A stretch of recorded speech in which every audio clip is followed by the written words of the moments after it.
ছাদ বাগানে সারা বছরের অপেক্ষা থাকে লেবু গাছের ফুল ফোটানো এবং এখান থেকে গুটি ধরানো।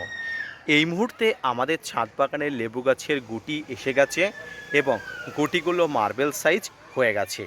এই মুহূর্তে হলো আমাদের কাছে সবচেয়ে গুরুত্বপূর্ণ একটি সময়। আর এই মুহূর্তে যাতে এই লেবু ফুলগুলো কোনো প্রকার সমস্যার মধ্যে না পড়ে, লেবু ফুলগুলো কোনো প্রকার ঝরে না পড়ে, ড্রপ না হয়ে যায়, তার জন্য আজকের ভিডিওটি অত্যন্ত গুরুত্বপূর্ণ। Hello friends, welcome to my channel. দেশ এবং দেশের বাইরে থেকে যারা আজকে আমার ভিডিওটি কন্টিনিউ করেছেন, প্রত্যেককেই gardener tips with Kamal YouTube চ্যানেলে স্বাগতম। তো আসুন আজকের ভিডিওর থেকে দেখাবো লেবু গাছের গুটি যাতে খুব দ্রুত সেট আপ হয়ে যায়, খুব দ্রুত বড় হয়ে যায়, তার জন্য আপনি কি করবেন আসুন তাই নিয়ে থাকছে আজকের ভিডিওটি। না স্কিপ করে কন্টিনিউ করুন।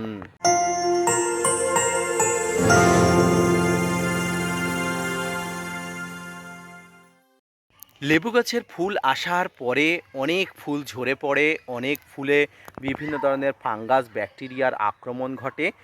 তারপরেও কিছু লেবু ফুল কিন্তু ফুটে যায় এবং প্রস্ফুটিত হয়ে গুটি ধরে। তবে কথা হলো, লেবু গাছের ফুল ফোটার পরে, গুটি সেট আপ হওয়ার পরে আপনাদের কোনো রকম খেয়ালিপনা পরিচর্যা করলে চলবে না। কি পরিচর্যা করতে হবে আসুন এবার বলে দিই। প্রথম পরিচর্যা, গাছের গোড়াতে একটা ভারী খাবার দেবেন। তবে গাছের গোড়াটা কিন্তু কোনো প্রকার খোঁড়াখুঁড়ি করা যাবে না। মনে রাখবেন, গাছের গোড়াটি খোঁড়াখুঁড়ি করলে কিন্তু লেবু গুটিগুলো ঝরে খুব সহজেই পড়ে যাবে। কারণ এই যে গুটিগুলো আছে, গুটিগুলো খুব ভালোভাবে গাছে অ্যাট্রাকশান হয়ে থাকে। যখনই গাছের শিকড়ের উপরে আপনি খোঁড়াখুঁড়ি করবেন, গাছ কিন্তু অবশ্যই নার্ভাস হয়ে পড়বে এবং গুটিগুলো ঝরিয়ে পড়বে। দ্বিতীয় যে বিষয়টি আপনি করবেন সেটা হলো গাছে নিয়মিত পটাশ এবং মাইক্রোনিউট্রিয়েন্টের একটি খাবার প্রয়োগ করবেন। মিশ্র খাবারের সঙ্গে আপনি যে খাবারই দেন না কেন, আপনাকে এক্সট্রাভাবে স্প্রে ফর্মে কিছু খাবার দিতে হবে। এর মধ্যে অন্যতম হলো পটাশ এবং মাইক্রোনিউট্রিয়েন্ট। মাইক্রোনিউট্রিয়েন্টের মধ্যে অন্যতম হলো বোরন এবং পটাশের মধ্যে অন্যতম হলো 0015। প্রতি লিটার জলে আপনারা 1 গ্রাম পটাশ এবং 1 গ্রাম মাইক্রোনিউট্রিয়েন্ট একত্রে মিশিয়ে আপনাকে ব্যবহার করতে হবে সপ্তাহে একবার করে। এর পাশাপাশি আপনাকে গাছের গোড়াতে পর্যাপ্ত জলের বন্দোবস্ত কিন্তু করতে হবে। জল এমন একটি পদার্থ, কোনো প্রকার কষ্ট বা কোনো প্রকার কম কিন্তু গাছ সহ্য করবে না। গুটিগুলো ধীরে ধীরে ঝরে পড়বে, এতে আপনি হতাশ হলেও কিচ্ছু গাছের যায় আসে না।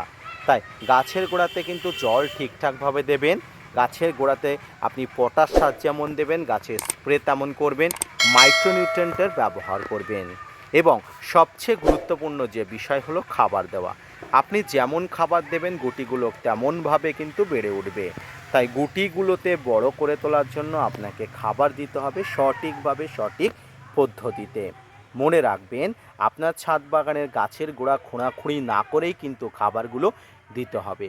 রাসায়নিক বা জৈব যে খাবার আপনি দেন না কেন, সেই খাবারটি ব্যবহার করতে হবে অত্যন্ত সাবধানতাভাবে, অত্যন্ত সক্ষমতাভাবে, স্বাবলম্বীভাবে। লেবু গাছের যদি গুটিগুলোর উপরে আপনি খাবার প্রয়োগ করে থাকেন, তাহলে আপনার ছাদ বাগানের লেবু সমস্ত গুটিগুলো টিকে যাবে, নচেত একটা একটা করে গুটি কিন্তু ঝরে পড়বে। প্রিয় দর্শক, এবার বলি কি সাবধানতা অবলম্বন করবেন। আপনি দেখবেন আপনার ছাদ বাগানে কোনো প্রকার পতঙ্গের আগমন হচ্ছে কি না। পতঙ্গের আগমন হলে আপনাকে ফাঙ্গিসাইড ব্যবহার করতে হবে। আপনি এক্ষেত্রে অ্যামিস্টার টপ ফাঙ্গিসাইড কাছে রাখবেন। অ্যামিস্টার টপ কেন বলছি, কারণ অ্যামিস্টার টপ একটি ভালো মানের সিস্টেমিক ফাঙ্গিসাইড, আপনাকে অবশ্যই ভালো সাপোর্ট করবে, ভালো ফলাফল দেবে। এছাড়াও বাজার চলতে যে সমস্ত ফাঙ্গিসাইডগুলো আছে, সাপ, ম্যানসার, ব্লাইটক্স, ব্লু কপার, M45, এই ধরনের ফাঙ্গিসাইড নিয়েও আপনি কাজ চালাতে পারেন। দ্বিতীয় যে বিষয় হলো কীটনাশকের ব্যবহার। বাজার চলতে বিভিন্ন কীটনাশক পাওয়া যায়, তবে উল্টোপাল্টা কোনো কীটনাশক ব্যবহার করবেন না। আপনি ইমিডাক্লোপিড গ্রুপ বা সাইপারমেথ্রিন গ্রুপের কীটনাশকগুলোই শুধু ব্যবহার করবেন। সেগুলো বিভিন্ন নামে হতে পারে। ইমিডাক্লোপিড 17.8 SL কম্পোজিশন এবং সাইপারমেথ্রিন গ্রুপের কম্পোজিশনের কীটনাশকগুলো ব্যবহার করবেন খুব অল্পভাবে, লিমিটেশন রেখে। প্রিয় দর্শক, এর পাশাপাশি আপনাকে ব্যবহার করতে হবে গাছের জন্য পর্যাপ্ত নিউট্রিশন। যেমন এই নিউট্রিশনের মধ্যে অন্যতম হলো জৈব নিউট্রিশনের মধ্যে সিউইড এক্সট্রাক্ট। সিউইড এক্সট্রাক্ট যদি আপনি ব্যবহার করেন, গাছের সমস্ত উপাদানগুলো কিন্তু পূরণ হয়ে যায়।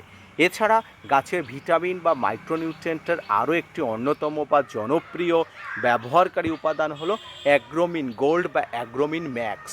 এটি ব্যবহার করে লেবু গুটিগুলো দ্রুত বৃদ্ধি করতে পারেন এবং পারফেক্টভাবে লেবু গুটি আপনার ছাদ বাগানের গাছে সঠিকভাবে বড় করে তুলতে পারেন। মনে রাখবেন, আপনার সঠিক পরিচর্যায়, সঠিক সিদ্ধান্তে আপনার ছাদ বাগানের লেবু গুটিগুলো সঠিকভাবে বড় হয়ে উঠতে সক্ষম হবে।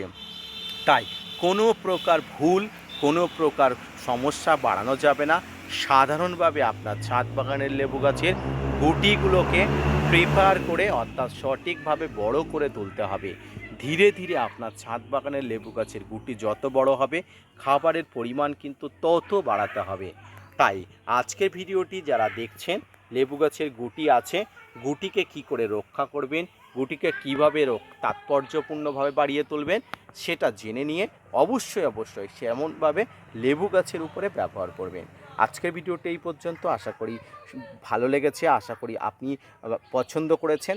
যদি ভালো লেগে থাকে তাহলে অবশ্যই আমার ছোট্ট ইউটিউব চ্যানেলের সঙ্গে থাকবেন এবং আজকের ভিডিওটি এত শেয়ার করবেন যাতে লেবু গাছে লেবু ফুল আসার পরে পরিচর্যা সম্পর্কিত নিয়ে যারা চিন্তিত আছেন তাদের কাছে এই ভিডিওটি পৌঁছে যায়। ধন্যবাদ।